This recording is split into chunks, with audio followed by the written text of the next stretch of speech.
Here we are, Warehouse Week 1 NFL Fantasy Football. All right, guys, welcome back. New season, first week.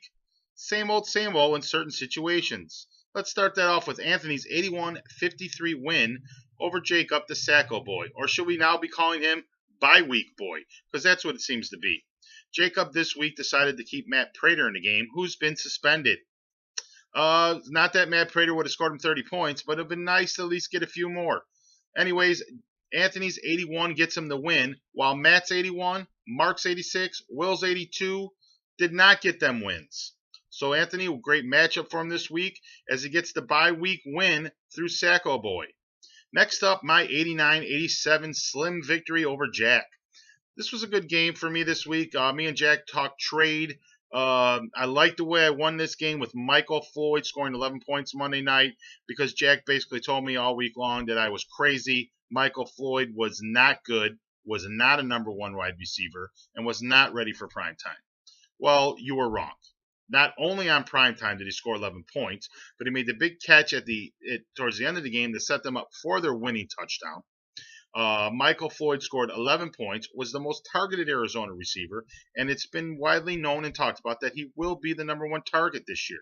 So, Jack, I appreciate the victory, and Michael Floyd is the number one wide receiver. I will tell you this: the only problem with Michael Floyd is Carson Palmer. He's not a good quarterback, but even with him as his quarterback, Michael Floyd will average between 12 and 15, and you'll regret not taking him in that wonderful trade that I offered you. But I hope the one you made works out. Now that you're 0-1 and facing Jacob next week, things are going to get very interesting for your Colonials. All right, the next game we got Wilson 105 over defending Shiva Bowl champion Will DeAndre 82.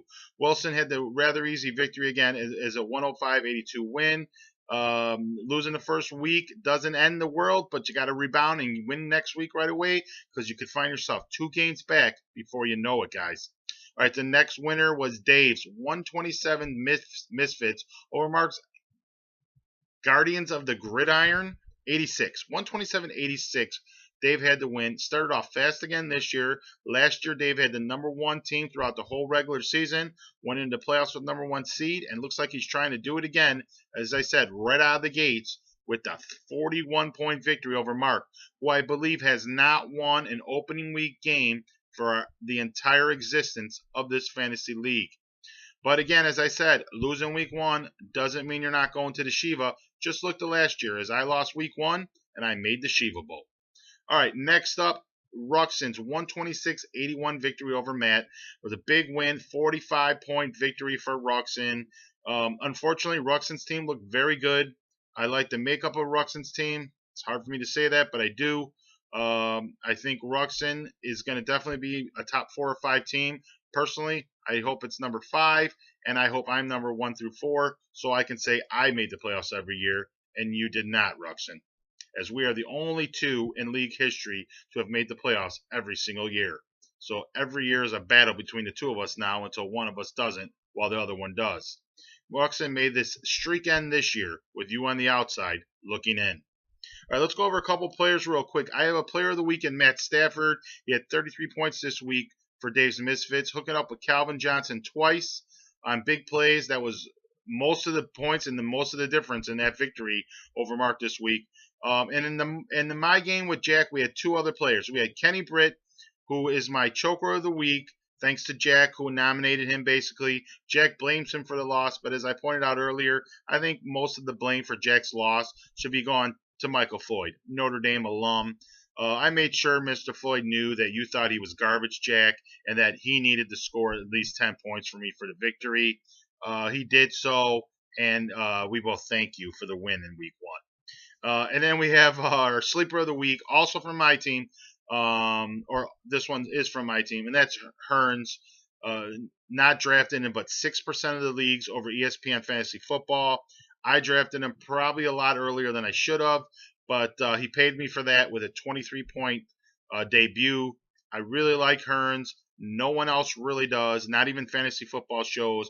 ESPN's Eric Carabao just lambasted him on ESPN tonight. NBC's not really big on him. no one's real big on this guy, I think, except for yours truly here. He looked great in this preseason. Scored 3 or 4 touchdowns. I think he had a touchdown every game in the preseason. He had 2 last week. Chad Henne and him really seem to work well. Coach, keep him on the field. He's putting points on the board for you. I don't care who Cecil Shorts is. He's garbage. He's been in the league for 5 or 6 years. He's garbage. Get this young kid on the field. Let him play. Let him earn it, and let's do it. Keep Hearns on the field, coach. All right. So next week we got a couple matchups that are interesting. It's week 2, so nothing real huge, but you don't want to get down too big too early. 3 of the games are 0-1 against 1-0 teams, so those 0-1 teams really need to put a little pressure on themselves and get a win this week. Like I said, you don't want to be down 2 games early in the season. The other 2 games, we have 0-1 Sacco Boy bye week boy going up against Jack, who's self-proclaimed that after his recent trade with Anthony, he's winning the Shiva. So Jack, this is a must-win for you if you want to get into some Shiva contention. You drop 2 games behind a league leader, you could be in some trouble here, bud. So a big game for Jack. And then the other game of the week is 2 1-0 teams. The Misfits come to visit my privates. Should be a good matchup. We played each other 3 times last year, including the playoffs. They were all pretty close games, so I'm looking forward to this one. And we just made a trade this evening actually, neither player I received I'll be playing this week, so they won't bite you. I'm not quite sure if Misfits will play either of the players I sent him in the trade. I'm fearful that Fred Jackson somehow will be in his lineup and cost me a game here, and I'm really going to be angry because I could have held off a week for the trade, but I didn't. I made the trade because I need to have a bear on my team. I didn't have one. I felt awkward last week. I made a move for Martellus Bennett, and I got to have a bear on my team every week, and that's the way it is. So the trade is the trade. Okay, so those are the games for the week. I worked off with no script this week, so I know I was sporadic and all over the place, but I'm real tight on time. But maybe next week I'll be able to get a script and be a little more prepared. So good luck this week. Keep the trades coming. I love them. There's been a lot of player movement lately. 10 plus 15 players have been moved the last couple days. It's good. I like it. It keeps everyone on their toes, having to make decisions for wins. You don't know who anybody's got. I like it. It puts more interesting, makes the league a little more interesting. So, great job, guys. First week. I wish you all luck, and I'll see you next week. Later.